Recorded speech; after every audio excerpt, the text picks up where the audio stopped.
अस्सलाम वालेकुम व्यूअर्स, मोहम्मद फ़याज़ आपकी खिदमत में हाज़िर हैं। आज हम unit number 3 ninth mathematics unit number 3 sets and functions जो है वो स्टार्ट करेंगे। अब नई बुक के अंदर ये सेट्स का चैप्टर पहले 10th में था, अब नई बुक के अंदर जो है वो सेट्स का चैप्टर जो है वो 9th की बुक में दिया गया है। तो सबसे पहले अगर हम सेट्स और फंक्शंस के बारे में पढ़ें तो हम पहले सबसे सेट को डिफ़ाइन करेंगे कि set is a collection of well defined distinct objects, numbers or elements so that we may be able to decide whether the objects belong to the collection or not. अब यहाँ पर देखिएगा, मैंने आपके सामने सेट की एक डेफिनेशन लिखी है। अब इसके बारे में छोटी छोटी बातें जो है वो हम एक्सप्लेन करते हैं। तो अगर हमें नेम ऑफ सेट एक्सप्लेन करना हो, यानी कि सेट अगर लिखना है और हमें सेट को नाम देना हो, तो हम क्या करते हैं कि capital letters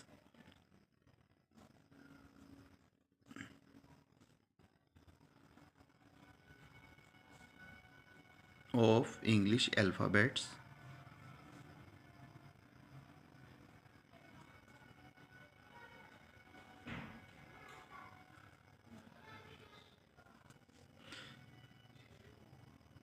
that is A B C X Y और जेड। तो हम क्या करते हैं, कोई भी किसी भी सेट को जब हमने एक्सप्लेन करना है तो उसके लिए जो है कैपिटल लेटर्स को as a name of the set जो हम यूज़ करेंगे। और इसमें इसके अलावा अगर फ़िलहाल हम स्मॉल ए बी सी अगर हम यूज़ करते हैं सेट्स के अंदर, तो वो एज एलिमेंट्स के तौर पर जो सेट के अंदर हम मेंशन करेंगे। अब मैं आपको सेट की एक एग्ज़ाम्पल मेंशन करता हूँ। फॉर एग्ज़ाम्पल ये देखिएगा, ए बी सी डी ई। अब यहाँ पर मैंने क्या किया है, ये नेम ऑफ सेट है और ये जो मैंने 5 नाम लिखे हैं यहाँ पर, ये एज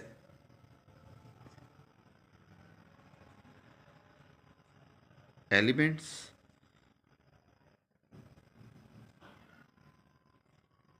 ऑब्जेक्ट्स या फिर एंट्रीज़ के तौर पर जो है हम इसको लिखते हैं। ये तो था मुख्तसर सा तारुफ सेट्स के बारे में। अब हम जो है वो सेट्स को लिखने के लिए जो हम तरीके इस्तेमाल करते हैं, दैट इज़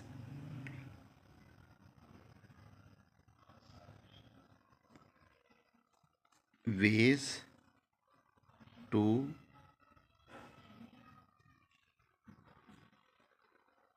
डिस्क्राइब सेट्स। अब इसमें जो फर्स्ट वन है ना, फर्स्ट वन, उसको हम कहते हैं the descriptive form.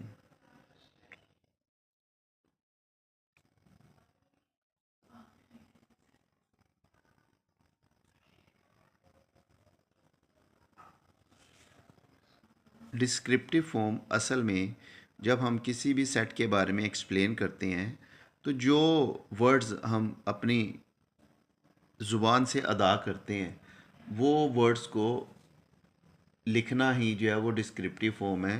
A set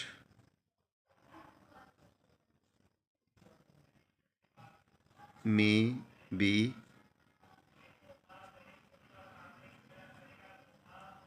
described in words. For example,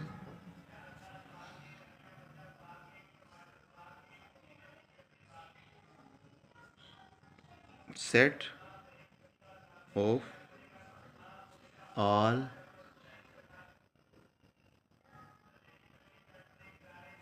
vowels in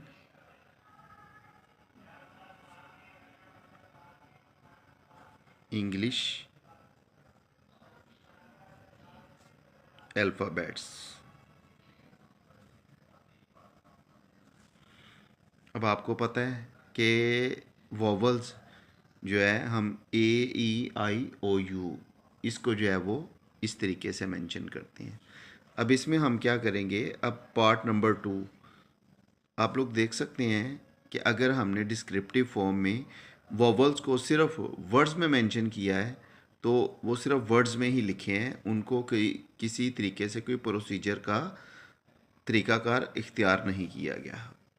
उसके बाद हमारे पास आ जाती है दी टेबुलर फॉर्म।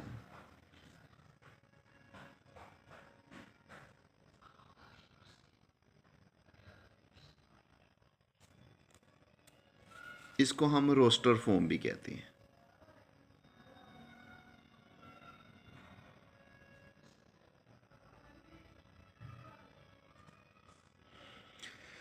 अब रोस्टर फॉर्म में लिखने के लिए हम क्या करते हैं कि हम कुछ एलिमेंट्स को लिस्ट करते हैं। मसलन ऊपर एक एग्जांपल में जब डिस्क्रिप्टिव वर्ड्स में हमने लिखा था कि हमारे पास वॉवल्स इन इंग्लिश अल्फ़ाबेट्स, तो ये देखिएगा ज़रा A E I O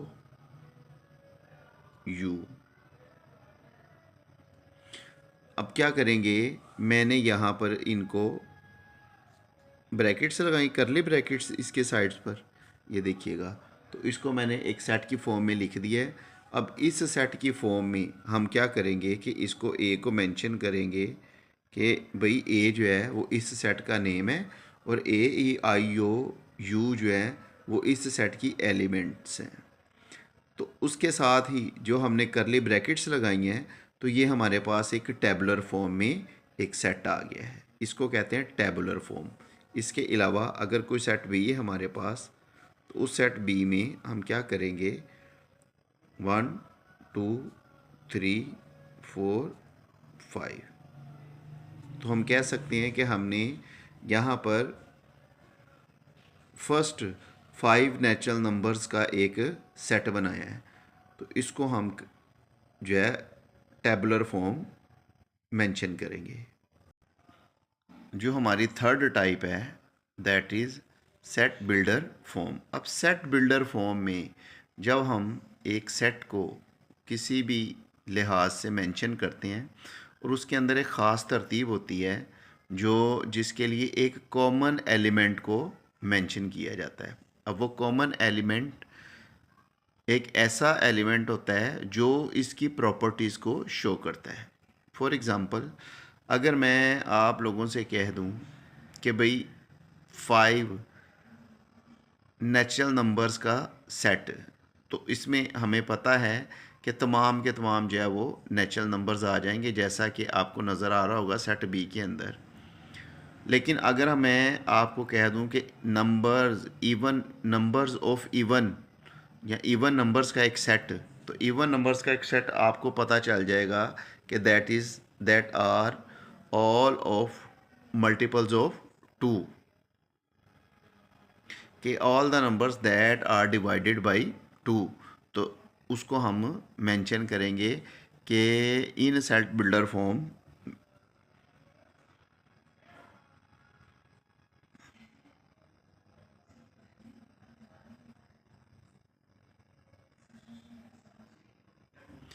in set builder form all elements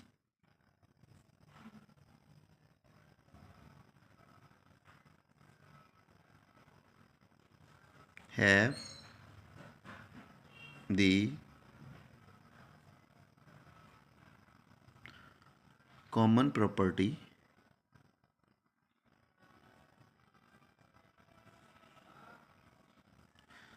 तो अब आप जब हम कॉमन प्रॉपर्टी की बात करते हैं तो कॉमन प्रॉपर्टी में हम मेंशन करते हैं कि भाई वो प्रॉपर्टी उस सेट से बिलोंग करती है या नहीं करती। ठीक है, वो उस सेट के ऊपर एप्लीकेबल है या नहीं है। जब हम सेट बिल्डर नोटेशन में लिखेंगे तो अब आपको ये देखिएगा कि x कोई एलिमेंट है जिसको हम लिखेंगे x, whereas x is a vowel of the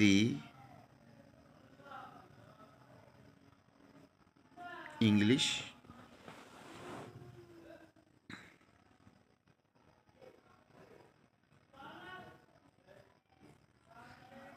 alphabets. ये देखिएगा कि इसको हमने सेट बिल्डर नोटेशन में लिखा है तो x जो है x हमने मखसूस कर दिया है कि भाई कोई भी वोवल एलिमेंट हो सकता है, वो a भी हो सकता है, ई भी हो सकता है, आई भी हो सकता है, ओ भी हो सकता है और यू भी हो सकता है। तो जैसा कि ऊपर मैंने लिखा है इन set builder form all the elements have the common property. तो कॉमन प्रॉपर्टी एक्स जो है वो कॉमन प्रॉपर्टी को शो कर रहा है। ठीक है, इसके अलावा अगर सेट बी जो हम ऊपर मेंशन कर चुके हैं X where as X belongs to N and X less or equal to 5।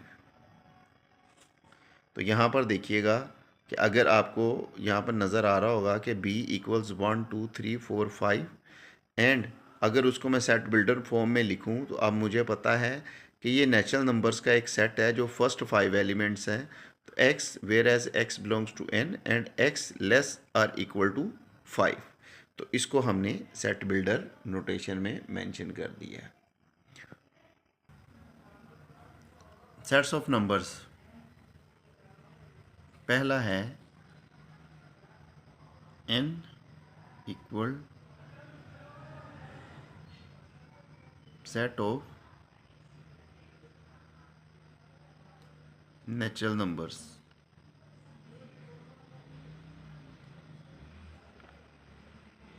जैसा कि देख रहे हैं कि इसको हम n से डिनोट करते हैं और नेचुरल नंबर्स जो हैं वो start from 1 1 2 3 4 and so on.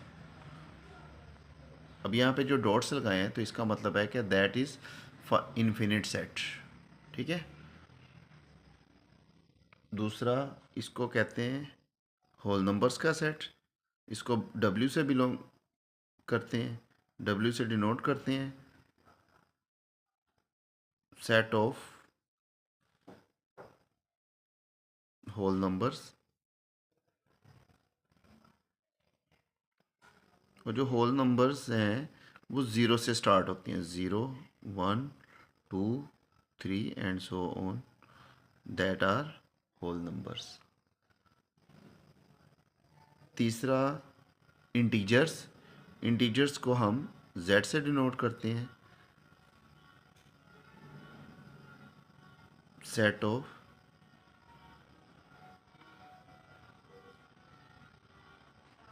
Integers. अब सेट ऑफ इंटीजर्स जो है वो भी ज़ीरो से ही स्टार्ट होंगे, लेकिन 0 plus minus 1 plus minus 2 plus minus 3 and so on. Viewers, अब एक बात याद रखिएगा कि इंटीजर्स का मतलब एक मुकम्मल नंबर जिसमें 2 3 4 100 200 कोई किसी किस्म की इसमें फ्रैक्शन नहीं आएगी। अगर फ्रैक्शन होगी भी तो दैट इज़ 1/1 2/1 3/1 एंड समथिंग। उसके बाद हमारे पास set of odd numbers. Odd को कैपिटल ओ से डिनोट करते हैं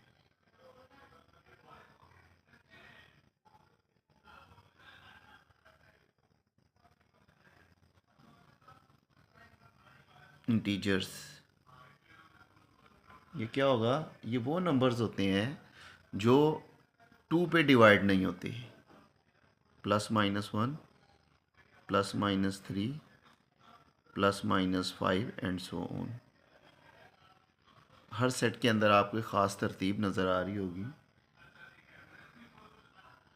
उसके बाद set of even numbers, even को कैपिटल ई से डिनोट करते हैं।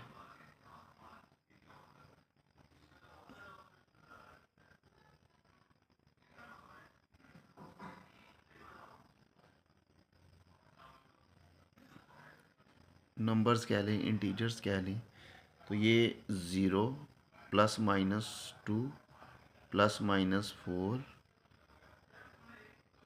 +-6 एंड सो ऑन। तो ये set of even numbers, even integers. उसके बाद नंबर 6 प्राइम नंबर्स।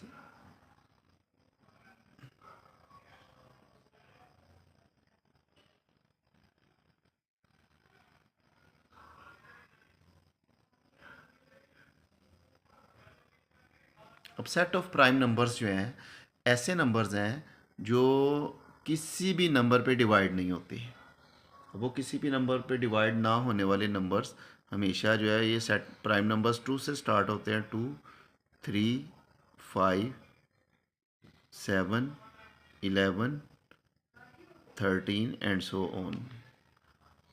अब ये ऐसे नंबर्स हैं जिसके फैक्टर्स वो अपना आप ही नंबर होता है, नंबर इटसेल्फ। ठीक है।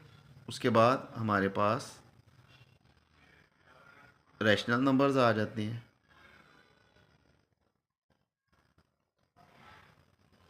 Set of rational numbers. अब ये सेट ऑफ रैशनल नंबर्स को लिखने का एक तरीकाकार होता है कि x where as x equals p/q and p and q are integers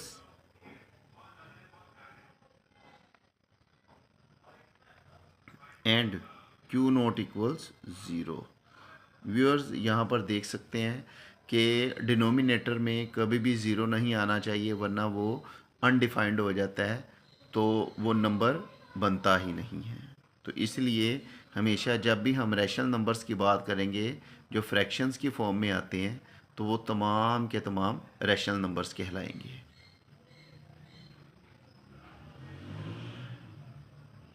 set of irrational numbers, जिसको क्यू डैश से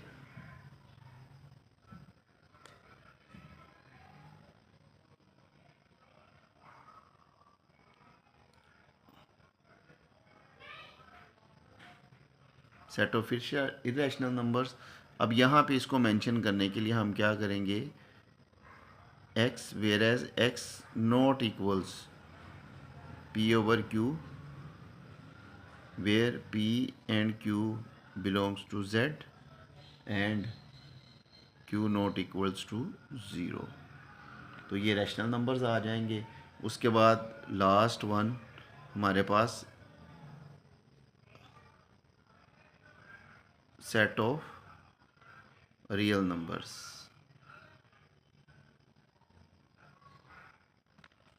तो रियल नंबर्स के लिए हम क्या करते हैं कि रैशनल और इरेशनल का जो यूनियन होता है ना, उसको हम रियल नंबर्स का नाम देते हैं, कि जिसमें फ्रैक्शंस भी आ जाती हैं, स्क्वायर रूट वाले नंबर्स भी आ जाते हैं, जिसको हम सेट्स का नाम देते हैं। तो ये मुख्तसर सा तारुफ आपके साथ सेट्स के बारे में था। तो इंशाअल्लाह ताला अभी और टर्म्स जो है वो अगली वीडियो के अंदर हम मेंशन करेंगे। तो इस तारुफ के साथ मोहम्मद फ़याज़ को इजाज़त दीजिए। अल्लाह हाफिज़।